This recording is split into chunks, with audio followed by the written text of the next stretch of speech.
Selamat datang di Satu Hari Satu Prodi. Kupas tuntas prodi impianmu. Jadi teman-teman, hari ini kita udah siap banget nih buat bongkar salah satu rahasia menarik dari satu prodi. Teman-teman pernah gak sih kepikiran kenapa logo brand besar kayak McDonald's itu selalu identik dengan warna merah dan kuning? Dan kenapa juga bank-bank besar kayak BRI, BCA, hingga Mandiri itu selalu pakai warna biru? Kebetulan aja atau emang ada alasannya? Nah, pas banget teman-teman. Di episode kali ini kita akan kupas tuntas semua rahasia itu bareng salah satu mahasiswa dari prodi yang jago banget soal desain visual.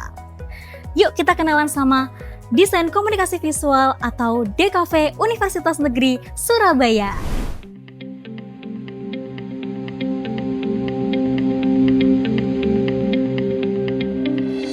Dan siang hari ini teman-teman, aku bakal ngobrol sama salah satu mahasiswa dari prodi yang jago banget soal desain. Langsung aja yuk. Halo Kak. Hai. Karena ada pepatah bilang tak kenal maka tak sayang, jadi boleh banget kalau kakaknya perkenalan dulu nih sama teman-teman yang ada di rumah. Wah, seneng banget nih bisa ketemu sama teman-teman dan ngobrol di broadcast ini. Jadi sebelumnya kenalin, aku Nashwa dari Prodi DKV angkatan 2024. Halo Kak Naswa. Wah, halo. Oke, jadi karena aku sama teman-teman juga pasti udah penasaran ya kan. Jadi sebenarnya DKV itu belajar apa aja sih Kak? Dan bedanya DKV sama desain visual pada umumnya tuh apa? Wah, tuh pertanyaannya menarik banget nih Kak. Betul. Banyak banget yang nanya soal itu juga. Iya. Jadi sebenarnya DKV itu kan mungkin orang taunya gambar, desain gitu ya. Padahal sebenarnya fokus utamanya adalah bagaimana cara kita menyampaikan suatu pesan melalui media visual. Oh, iya. Dan medianya ini banyak banget. Gak cuman gambar aja, tapi juga bisa fotografi, videografi yang biasanya di matkul kita outputnya itu bisa film, terus ada posternya juga gitu, terus ada branding dan tinjauan visual, identitas visual. Jadi bagaimana kita membranding suatu hal, terus menganalisis identitas visual yang ada. Jadi penguatan karakter dari suatu visual gitu. Betul, masuk akal sih ya. Tuh, dan ada juga matkul yang seru banget. Apa tuh Kak? Yang DKV banget itu. Jadi ada ilustrasi dan tipografi. Oh wow. Biasanya, iya. Biasanya kita awal-awal masuk DKV itu kan pasti ada seleksi portofolio ya. Itu ilustrasi kayak gitu. Jadi kita gambar manual. Jadi selain kita mempelajari bagaimana cara menyampaikan, kita juga belajar secara teknisnya gitu.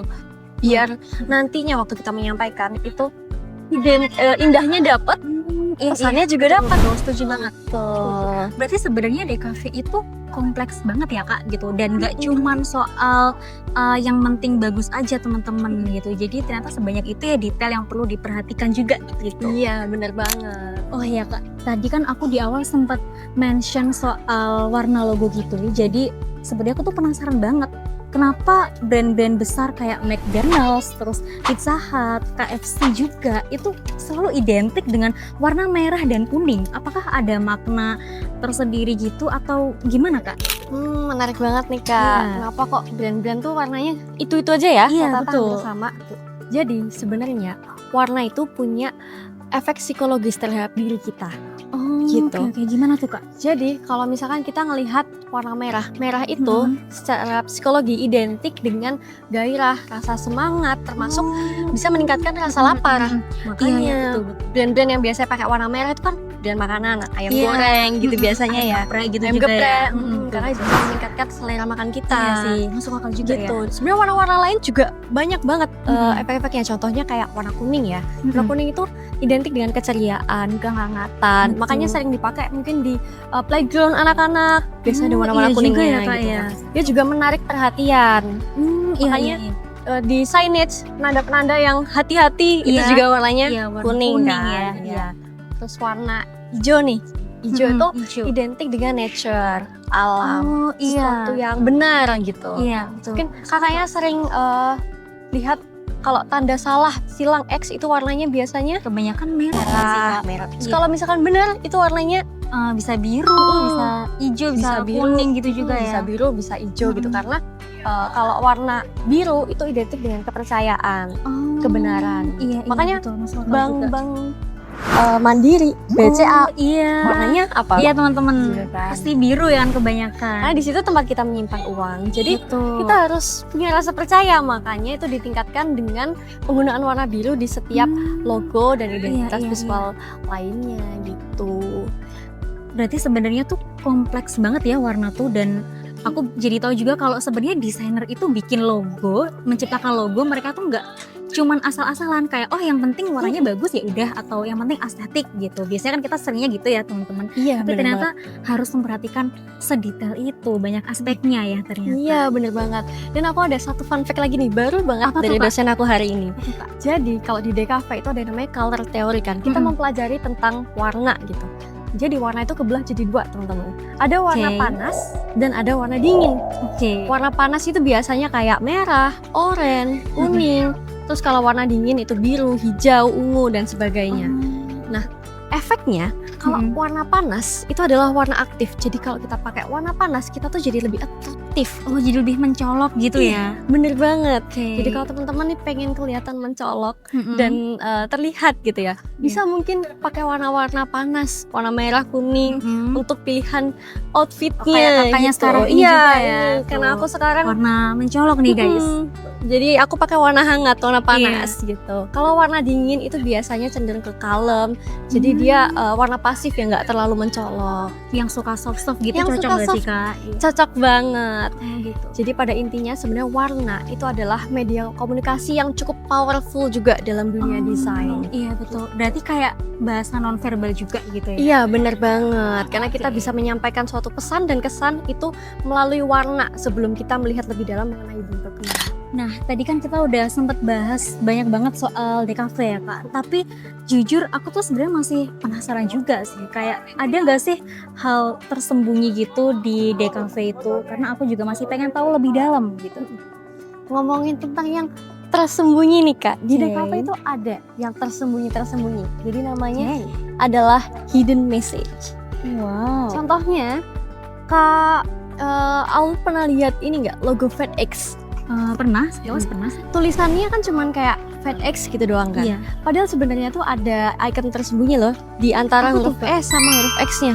Ada kayak simbol panah gitu. Oh iya, aku baru ngeh. Iya Nah benar. di situ sebenarnya dong ngegambarin kecepatan pengirimannya. Oh oke.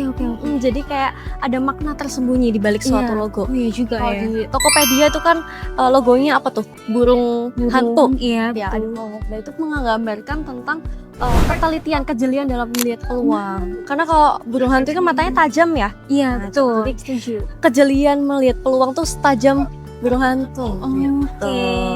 Terus ada satu lagi nih contoh logo lainnya, Apa tuh Kak? Amazon. Pernah Oh lihat? iya, tahu Ada kayak banget, tahu. simbol senyum sama ada A, Iya, Z. simple banget Iya, ya. simple banget Iya. sebenarnya ya. Tapi itu nggambarin tentang kalau di Amazon itu kan platform ya, Mm-mm. platform jual beli gitu Iya, kan. A to Z itu kan semua huruf, jadi intinya lengkap. Amazon itu menyediakan sesuatu yang lengkap Mm-mm. dan ada senyumnya, tentunya menyenangkan dan menyenangkan bagi pengguna. Jadi pada intinya ketika kita bikin desain yang bagus, terutama desain logo adalah desain yang sebenarnya simple tapi meaningful banget. Betul banget, setuju. Bukan cuma sekadar bagus, yang penting simple dan Setuju. Nah Kak, tadi kan aku juga udah sempet tahu rahasia DKV itu apa aja. Kira-kira boleh gak sih kalau aku sama teman-teman kita ekspor jalan-jalan ke dalam gedung DKV biar lebih tahu DKV tuh kayak gimana sih dalamnya gitu. Oh boleh banget dong Kak pastinya. Sekarang aja kita langsung explore nggak sih? Jadi Oke. yuk teman.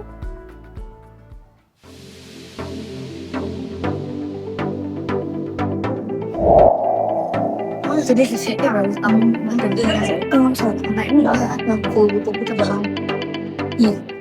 Oke teman-teman, jadi kita sekarang udah sampai di spot pertama kita keliling di gedung T14.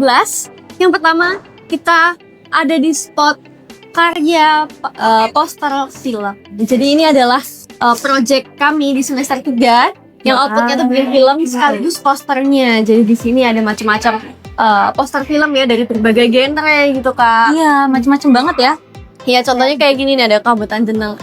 Tiap poster tuh pasti punya karakteristiknya masing-masing ya kan? Betul, setuju banget. Dan itu disesuaikan sama film yang diangkat. Iya, betul. Jadi ini waktunya praktek nih. Tadi kan kita udah bahas teorinya, sekarang praktek. Seru nih guys. Seru banget. Jadi menggabungkan konsep suatu film itu gimana dikemas dalam warna yang cocok itu pakai warna apa, elemen yang cocok apa aja. Sekaligus nanti nuansa yang cocok itu kan bisa dibangunin lewat poster juga ya. pakai poster. Iya, betul banget. Sepakat sih Kak. Ini emang unik-unik banget sih konsepnya. Jadi bukan cuman poster datar aja, tapi bener-bener idenya tuh ada aja. Iya. Terus kalau ngelihat ini tuh aku merasa sebenarnya jadi desainer juga PR-nya di situ ya, kayak memadupadankan elemen visual itu biar jadi sebuah poster yang menarik gitu dan menggambarkan filmnya gitu. Betul banget. Sedetail itu teman-teman. Betul. Jadi kita menggabungkan gimana konsep yang unik yang dikemas dengan visual yang menarik gitu. Betul, sepakat. Oke teman-teman, jadi tadi kan kita udah lihat beberapa poster karya teman-teman di cafe nih. Nah sekarang kita ada di mana nih Kak? Kita sekarang lagi ada di ruang kelas DKV.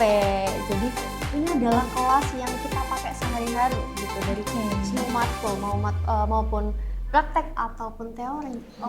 Jadi ini kelasnya yang seperti biasa ada di papan tulis di depan, ada LCD proyektor, terus kursinya juga ini adjustable, jadi bisa pindah-pindah gitu Kak. Kadang kalau misalkan kita lagi butuh space gitu, ini kursi bisa dimundurin ke belakang, terus kita pakai dirapiin gitu. Jadi kelasnya tuh cukup dinamis juga ya gitu, jadi nggak monoton kalau mau belajar gitu, bisa menyesuaikan. Betul teman-teman. Oke, kita udah sampai di destinasi terakhir di gedung T14 ini Kak. Oke, jadi selamat datang di ruang bioskop T14. Yuk sini masuk.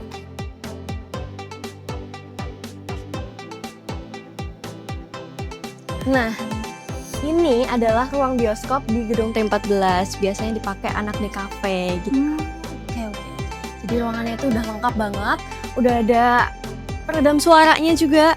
Iya betul. Udah ada layar yang gede di depan dan proyektor. Kursi-kursinya juga kayak kursi bioskop ya kan. Bener banget. Aku udah kebayang sih ini pasti vibes-nya kayak di dalam bioskop gitu ya. Jadi kayak seolah-olah nonton bioskop tapi sebenarnya lagi belajar. Bener banget. Seru banget sih, keren. Biasanya kita juga belajar di sini loh, nggak cuma nonton film aja, tapi kelas juga ada yang di sini gitu. Berarti multifungsi gitu ya Kak ini tuh? Multifungsi banget. Keren dong. Keren.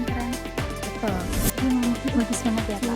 Banget ya, Keren banget. Iya, setuju banget. Gak ada habisnya. Benar, dan tadi karyanya juga bagus banget itu, inovatif semua sih anak-anak tuh. Ya. Wah gimana nih teman-teman jalan-jalan pada hari ini, seru banget kan pasti. Dan oh ya Kak, aku jadi paham juga kalau ternyata DKV itu nggak sesimpel yang dibayangkan gitu. Karena di dalamnya ada seni, ada sains, ada psikologi, dan ada bisnis juga. Iya betul banget, jadi ternyata DKV tuh disiplin ilmu yang lumayan kompleks ya. Betul. So buat teman-teman di rumah yang mungkin tertarik di bidang seni, menggambar, desain, maupun branding, bisa banget join ke DKV. Betul banget, dan teman-teman kalau mau ngepoin DKV lebih lanjut lagi bisa lihat di website resminya, dan jangan lupa juga untuk selalu pantau sosial medianya ya. Oke, dan ingat, dalam sebuah karya seni ataupun logo pasti ada makna unik di dalamnya. Next time kalau kamu lihat logo di luar sana, coba deh perhatian, mungkin aja kamu nemu beberapa hidden message-nya. Atau mungkin juga kamu yang bakal jadi kreator selanjutnya. Sampai jumpa di episode berikutnya. Satu hari, satu prodi, Kupas tuntas prodi impianmu. Dadah!